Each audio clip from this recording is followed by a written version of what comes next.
بسم اللہ الرحمن الرحیم۔ السلام علیکم۔ سید الانبیاء صلی اللہ علیہ وآلہ وسلم کوہ صفا کے دامن میں تشریف فرما تھے۔ ابو جہل وہاں پہنچا اور حضور صلی اللہ علیہ وآلہ وسلم کی شان میں گستاخی کرنے لگا اور بد زبانی کرنے لگا۔ سید الانبیاء صلی اللہ علیہ وآلہ وسلم بہت صبر اور تحمل سے سنتے رہے۔ بدبخت ابو جہل کے منہ میں جو آیا بکتا گیا، اور اس بار تو اس نے حد کر دی اور آقا صلی اللہ علیہ وآلہ وسلم پر ڈنڈے سے حملہ کر دیا۔ ایک روایت میں تو یہ بھی ہے کہ بدبخت ابو جہل نے پتھر پھینک مارا جو سید الانبیاء صلی اللہ علیہ وآلہ وسلم کو لگا اور خون بہنے لگا۔ جب ابو جہل نے خون بہتا دیکھا تو بکتا جھکتا ہوا خانہ کعبہ کے پاس چوپال میں جا بیٹھا جہاں دوسرے سردار بیٹھے ہوئے تھے۔ اس کے جانے کے بعد کچھ دیر تک سید الانبیاء صلی اللہ علیہ وآلہ وسلم وہاں رکے اور پھر اپنے گھر چلے گئے۔ قریب ہی عبداللہ بن جدعان کا گھر تھا اور اس کی لونڈی یہ سب دیکھ اور سن رہی تھی۔ حضرت حمزہ رضی اللہ تعالیٰ عنہ شکار پر گئے ہوئے تھے۔ کچھ دیر بعد آپ رضی اللہ تعالیٰ عنہ اپنا شکار اور تیر کمان لیے ہوئے ادھر سے گزرے تو عبداللہ بن جدعان کی لونڈی نے کہا، آج تو بہت برا ہوا، کیا آپ لوگوں نے اپنے بھتیجے کو تنہا چھوڑ دیا ہے؟ حضرت حمزہ رضی اللہ تعالیٰ عنہ نے پوچھا، کیا ہوا؟ اس نے تمام واقعہ تفصیل سے بیان کر دیا۔ حضرت حمزہ رضی اللہ تعالیٰ عنہ کو اپنے پیارے بھتیجے صلی اللہ علیہ وآلہ وسلم سے بہت زیادہ محبت تھی۔ تمام واقعہ سن کر حضرت حمزہ رضی اللہ تعالیٰ عنہ غصے سے بے قابو ہو گئے اور اپنے شکار کو وہیں پھینکا اور سیدھے چوپال میں جا پہنچے۔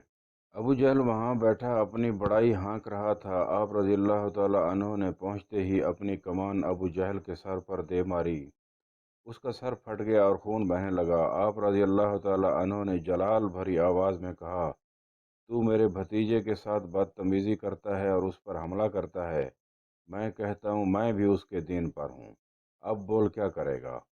لوگ ابو جہل کی مدد کے لیے کھڑے ہوئے تو ابو جہل نے کہا، رک جاؤ، غلطی میری ہی تھی، میں نے آج ان کے بھتیجے کے ساتھ بہت زیادتی کی ہے۔ لوگ اس واقعے کا ایک پہلو بیان کرتے ہیں جہاں حضرت حمزہ رضی اللہ تعالیٰ عنہ کی حمیت اور غیرت و شجاعت و بہادری نظر آتی ہے۔ میں اسے کسی اور نظر سے دیکھتا ہوں۔ جب فرعون کے کہنے پر حضرت موسیٰ علیہ السلام اور جادوگروں میں مقابلہ ہوا تو جادوگروں نے صرف حضرت موسیٰ علیہ السلام کی تکریم کرتے ہوئے مقابلہ شروع کرنے سے قبل ان سے عزت سے پوچھا کہ آپ پہلے مقابلہ شروع کرتے ہیں یا ہم شروع کریں؟ اللہ کو اپنے نبی سے عزت اور ان کے مد مقابل جادوگروں کا عزت دینا اتنا پسند آیا کہ ان تمام جادوگروں کو اسی محفل میں ایمان نصیب کر کے حضرت موسیٰ علیہ السلام کے صحابہ کا درجہ عطا کر دیا۔ بس یہ تو غیرت حضرت حمزہ رضی اللہ تعالیٰ عنہ کو نبی کریم صلی اللہ علیہ وآلہ وسلم کی تکلیف پر آئی۔ اسے آسمان میں اللہ کریم نے پسند کر لیا اور اس شام سورج ڈھلنے سے پہلے حضرت حمزہ صحابی کے درجے پر فائز ہو چکے تھے۔ یہ ایک تکوینی بات ہے۔ حضرت حمزہ رضی اللہ تعالیٰ عنہ مکہ کے ماحول میں جو ہو رہا تھا اس سے لا تعلق رہتے تھے اور لطف و شکار و تجارت میں مشغول تھے۔ کسی بہادر کو متوجہ کرنے کا طریقہ اس کی غیرت کو للکارنا ہوتا ہے، جیسا حضرت عمر کے ساتھ بھی ہوا۔ نبی کریم صلی اللہ علیہ وآلہ وسلم سے وفاداری اللہ کی رضا کا باعث ہے۔ اللہ کے پاس گنہگار کی بخشش ہے، نبی کریم صلی اللہ علیہ وآلہ وسلم سے غداری کی نہیں۔ جسے نبی کریم صلی اللہ علیہ وآلہ وسلم کے نام پاک کی گستاخی پر غیرت نہیں آتی، خدا کی اس کو ضرورت ہی نہیں۔